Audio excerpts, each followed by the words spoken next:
25 मई को प्रधानमंत्री नरेंद्र मोदी काराकाट जनसभा करने के लिए आने वाले हैं, लेकिन उससे पहले ही पवन सिंह की मुश्किलें भारतीय जनता पार्टी ने बढ़ा दी है।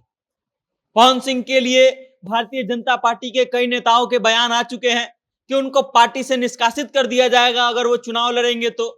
और अब तक पवन सिंह इस बात को सीरियसली नहीं ले रहे थे।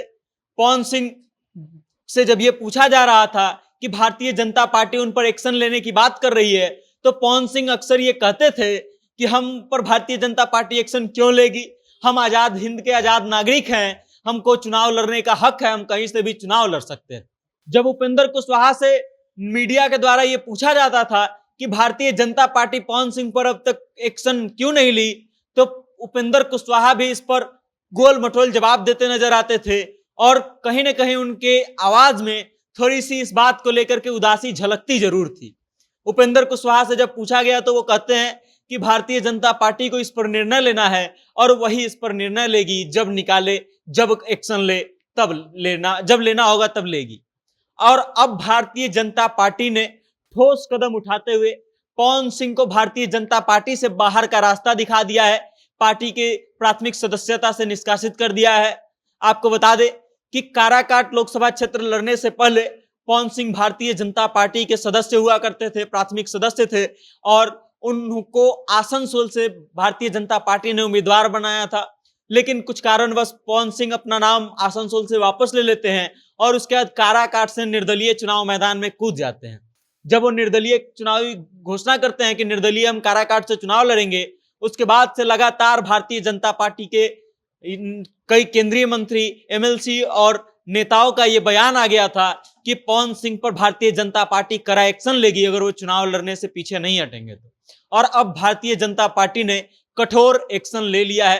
पवन सिंह ने अभी तक प्राथमिक सदस्यता से इस्तीफा नहीं दिया था, प्राथमिक सदस्यता भारतीय जनता पार्टी की छोड़ी नहीं थी पवन सिंह ने, और इस कारण से पवन सिंह के लिए भारतीय जनता पार्टी ने एक पत्र जारी किया और उनको पार्टी से निष्कासित कर दिया। उस पत्र में लिखा गया है, हम आपको पढ़ करके सुनाते हैं, आप स्क्रीन पर देखिए इस पत्र को।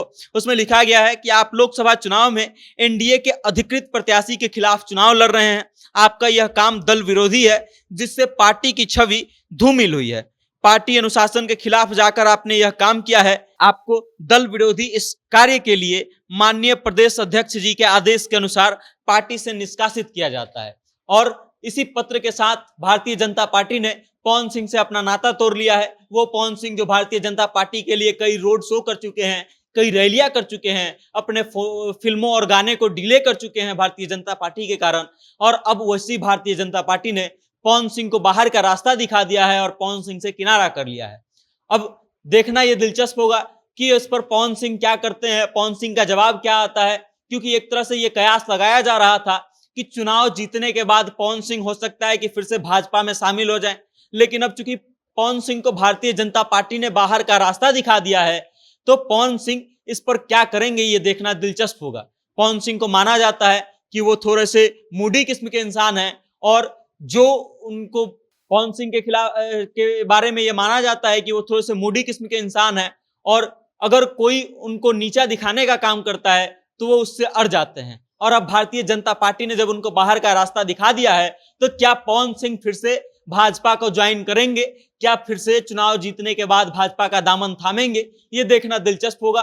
बाकी आप इस वीडियो को लेकर के क्या सोचते हैं, पवन सिंह के इस चुनाव लड़ने के निर्णय को लेकर के क्या सोचते हैं, और भारतीय जनता पार्टी से उनको निष्कासित करने के भाजपा के निर्णय को लेकर के आप क्या सोचते हैं, आपकी क्या राय है, कमेंट के माध्यम से अपना विचार हम तक जरूर भेजिएगा और देखते रहिएगा जनता जंक्शन। बहुत बहुत धन्यवाद।